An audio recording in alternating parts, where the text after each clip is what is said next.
All right, we're back here with Coach Mazzo to wrap up with the final segment. Thank you to Tarik El-Bashir for joining us. Privileged and thrilled to have him, and he says he wants to keep doing this in the future. Hopefully keeping him here for an hour and a half didn't turn him off. I hope not. But we did want to finish up on a couple of points that we hit on earlier that we really didn't expand on. So before we finish, let's do that. Coach Mazzo is also a scout, and he's scouted at the USHL level. Yep. You're currently an NAHL scout. Yep. And you do some NCDC scouting in addition to recruiting and scouting all these kids for Yeah. your D3 team. So you're literally scouting all levels, or you have scouted all levels. You've seen NHL draft picks. You've seen bottom end D3 kids. You see kids who can't quite make it, kids who are D1. You've seen it all. In a nutshell, the difference between a D1 and a D3 player, the ones who make it, the ones who don't quite make it, and then those kids compared to the average kid that you see. What's missing when you come down here and work with our kids, or you coach a showcase and you see the kids that you think have a chance and the ones who maybe aren't going to make it? What are the biggest things that are missing from those kids, in addition to the difference between like the D1, D3 levels, and to hit on the level of the compete level needed to play at those levels? Well, yeah, you can't want to lose. You have to hate losing more than you like winning. You can't. And when I mean win and lose, I'm talking at the most simplistic type of sense. Don't lose a puck battle. Don't lose a foot race.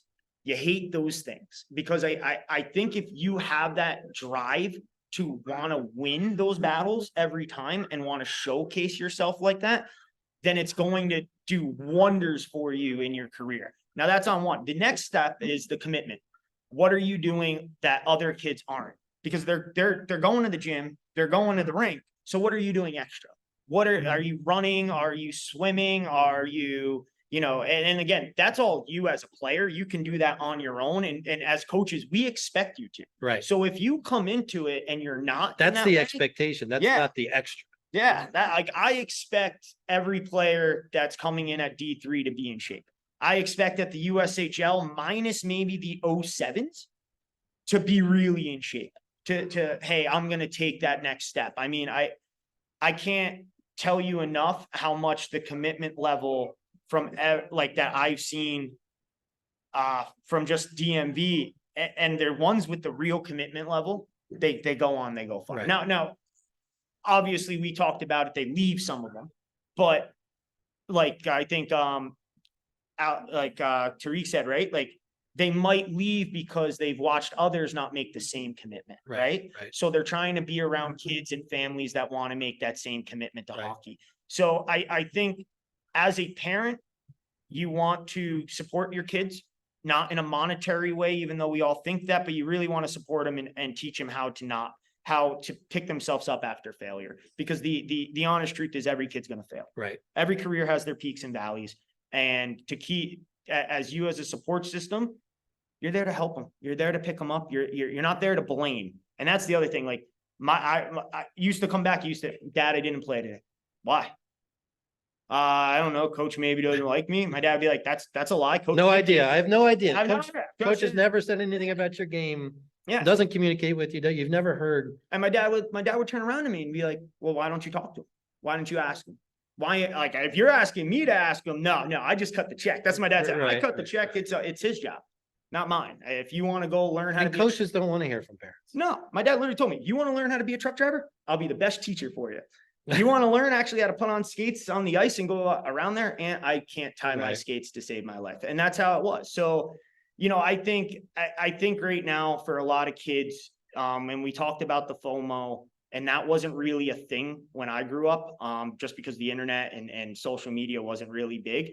But nowadays, it's even more important to have that commitment. Nowadays, it's blocking out that noise and staying true to you. Right. Okay, I have to do this. This is my avenue. It's making a plan and sticking to it. Yes. So, I mean, I think it's a life lesson.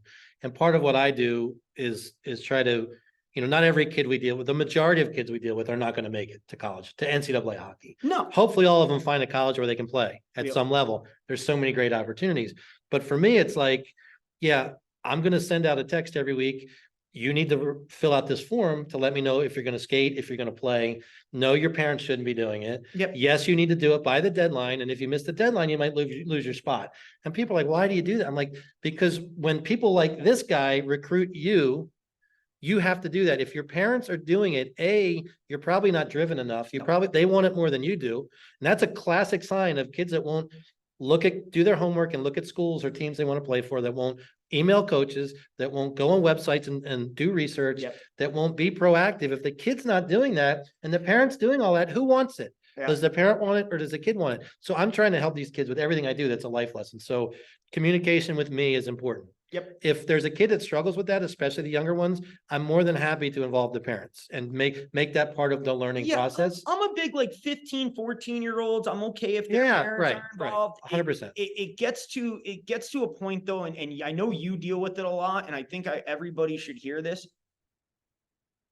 Every college coach hears about that stuff. It's not like it doesn't get tossed around oh man, you believe this kid's parent emailed this guy already? This parent's the one banging on the glass. We go to games, we watch in the stands. I'm not going to give you a name. I can tell you right now, there is a player that was in the EHL, a very, very good player that was turned down by a ton of D3 schools because his dad was just a maniac. And for that to happen at this level, I thought that was crazy. I couldn't believe that this still goes on. I have parents who email me as their kids and don't think I know that they're emailing as their kids. Oh yeah. I know. Listen, and sitting with your kid and constructing an email and then giving them the advice and stuff, that's fine. Writing it for them, sending it for them, reaching out to 40 coaches while they're out at the pool, not okay. Not okay. And look, I lived and learned. I did some of this stuff and it doesn't work. It's not the way to do it. I was that person because I didn't know, but I'm trying to help people take from what I learned. And my son got himself in a hole at times by not communicating. And, but once he did communicate, he built relationships and he got opportunities. And once he figured that out, and he never had an issue with his coaches. His coaches here always loved him. It was always new guys, new coaches he'd never talked to before. He'd be excited that someone talked to him. You could tell, but he wouldn't, he was just he wasn't an outgoing kid. He wasn't comfortable doing that. I'm trying to help them get comfortable doing that. Yeah. But when you talk about commitment, when I manage young people, when I actually ran this rink here for a little while, commitment is a struggle for everybody.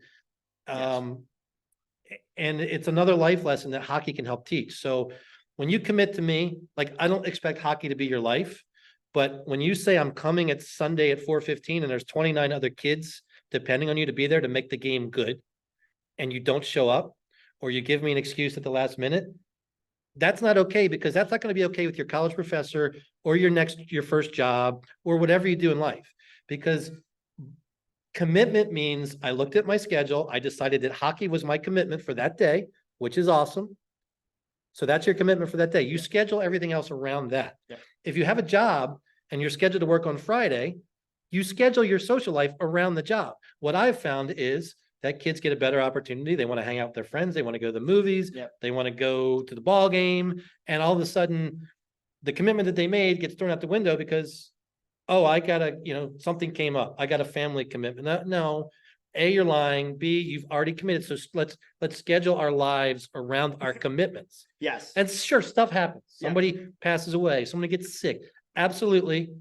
It doesn't happen 10 times a year. So, if that's your excuse, and then something really does happen and it didn't happen the first time, you're going to get caught. So just learn to schedule, learn to manage your time, and commitment to hockey. If you want to play it at the highest level you can, it's a huge commitment, and you've got to carve time out for it and stick to it. Just like if you want to have a good job, you want to be good in school, you got to carve your homework time, your study time, and mix that in with your other time. It's all the same. We're just trying to help you do that. But if you want to play at the level he's at or higher, you've got to have that commitment and you got to stay with it. Not only that, once you say you're going to do something, you got to do it. You right now, you're dependability. And I say this to our kids, you are only as good as your word. You're only as valuable as if you tell me you're going to put in your all. I trust you to put in your all until you show me that you're actually lying to me. But I will give you the first bone and trust you fully if you're going to tell me you're going to give it your all. I'm going to push you to make sure you always do that. However, if you turn around and you're not giving it your all, you're not making those time commitments. Oh, something's coming up now. Something's coming up. Always something. Then you're no longer an honest person. You're now a person that's your word doesn't mean anything. How am I going to depend? Am I going to put you on the ice in the third period with a minute left if you're not dependable? Yeah, exactly. Right. I mean, that's built. You're building a relationship with your coach. Now there's trust, right? Yep. You don't always have to be the best player. Sometimes the best players don't get the opportunities because the coach doesn't trust them. Yes. Trust is a huge factor. You have to earn the trust, and you have to prove that over time, especially if you're not one of the top players. Yeah, and I'll be honest right now, especially right now. Oh, you go. Like there's a big trust issue, and I know it. I've seen it grow since my generation. A big thing was you just do what your coach says, and that's just it. Like if coach says run through the wall, you're running through the wall. Coach says don't stop, you're not stopping. Like it's what you're doing. Again, you don't have to love your coach, but you have to make your coach happy. Yeah, but I think now that there's so much distrust because again, parents, I know parents are going to listen to this too. This is all stemming from your car rides home. This is all stemming from the conversations that you might have with other people in front of your kid about the organization. Or, hey, my kid didn't play very much today. I can't believe that, coach. Now you got 2 hours of a ride home where you're just banging on the organization and coach. And then that trust gets lost. Now there's other organizations where the trust is lost because guess what? They just don't follow through. Right. And that's completely fine. But years and years of going through that makes you very distrusting. Sure. So like what we try to do is we try to look at that kind of trend and give them the trust right off the bat. And I think that's a way we get into respecting the kid very early, and we give them that, okay, you can breathe. Right. And then when the kid doesn't and ends up doing the opposite of what he's saying, then, I think it shows everybody. Yeah. It shows the kid, it shows the parent, it shows us. And what are we going to do? We're not going to call the parents at college and have this discussion with them. Right. But at the same time, there's 30 kids on the roster. And, for all the kids, you're not the only kid. You're not the only kid. And for all the kids playing tier 3, I want to explain this. 30 kids on your roster at college, that's 30 kids on a roster sheet that are all committed. When you look at the roster sheets that you're facing in the EHL of kids, if you don't see every single kid committed, including the scratches, then you don't really know what you're getting into at D3 hockey. But that's what it is. It's 30 kids that were all committed. Well, and let's build on that, because to me, the thing we talked about, commitment and fitness as two of the things that are missing ingredients in most of the kids that want to get to that level. Yeah. To me, the third thing is compete. Yeah. And understanding the compete level necessary to play D1 is off the charts. D3 is off the charts. Yeah. Like you're playing Hobart, they're number 5 in the country. You're number 40 in the country, you're 50 in the country, you're 60 in the country. Yeah. And it's a 3-2 game down to the wire going into overtime or whatever. Yeah. Because your kids compete on every shift. Yeah. We have kids that say they compete, that think they compete, but they don't really know the level of compete on every shift needed to play where you're coaching. Well, I'm gonna make you laugh. That was our first year in Castleton. Our first year in Castleton, we watched our team and we were like, wow, we are big and slow. Not sure big, but man, we are slow and it looks like we're uncompetitive. So all we did in that first year of recruiting, and maybe this is what ruined us in this year in recruiting in terms with some coaches, is all we went out with is we got guys that hated losing puck battles. Right. That's all. Like, so we play a very simplistic style. We're low to high. We get a lot of tips in front. We jam at nets, and we really, really work our bag off. Now, that being said, now when you have 5 lines of guys that can just do that, right, then you got to start carving it out. Sure. Then you can take the kid that maybe doesn't have as much character, but you have so much character in that locker room that it's going to put that kid in its place. But again, for everybody here, like, you still need to compete. And that competition aspect is in every practice. It's in everything. Yeah. And because if you have a coach like us, our coach, if you're the first liner or fourth liner, you don't do something right, you're getting sat. You just getting sat. And it's consistency of effort. It's you can't take a shift off that ends up being a goal against. Yep. We tell the kids all the time, when you go to showcases up north, those kids play every weekend. Yep. They are in front of these scouts all the time. You're up there 2 or 3 times. Yep. Right? They're going to play like it's a summer game. Yeah. This is your opportunity to show your compete level, to outcompete these kids every inch of the ice. And we still get that uneven compete level.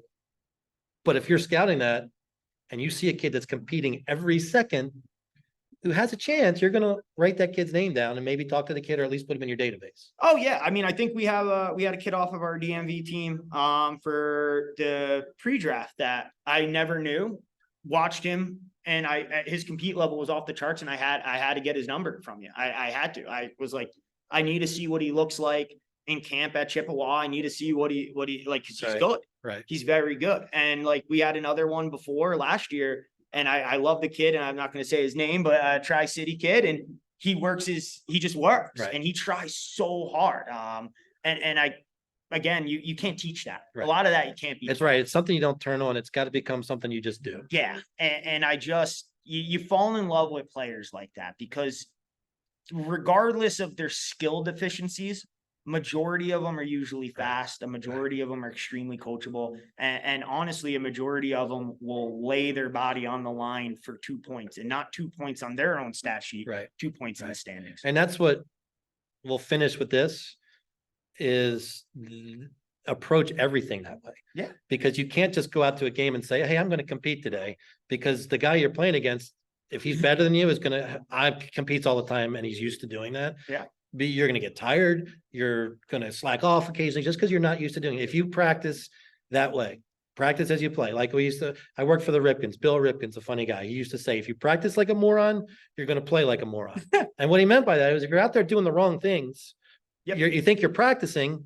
So, oh yeah, practice. I'm going to be better. But if you're practicing the wrong way or the wrong things, you're not getting better. Yep. Right. So you have to take that to practice. You have to take that to your summer camp. You have to take that to your summer games. You have to become that person.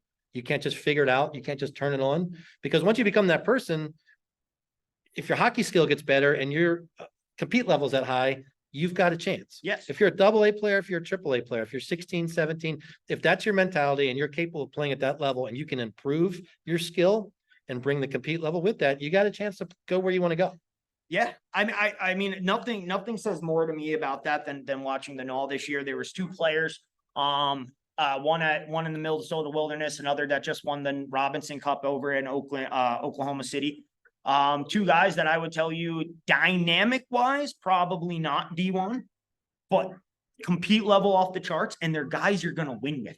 Right. They do everything to win. And at the end of the day, we're all getting paid a livable salary to do this job. And in college, it's, as much as we at Castleton like to think it's pro development, right. We're not getting paid to develop pros. We're getting paid to win games. Right. So if you're not winning games, you're getting fired. And if the kid's not helping you win a game, you're getting fired. It's like, it goes to that. At some point you get scratched. At some point you don't just get to play because you're on the team. Yeah. And I really think those 2 kids in the NOL this year, one going to ASU and I think another going to Fairbanks, Alaska, were 2 kids that we eyed right away in the NOL as maybe their points and maybe their dynamics don't match up with D1.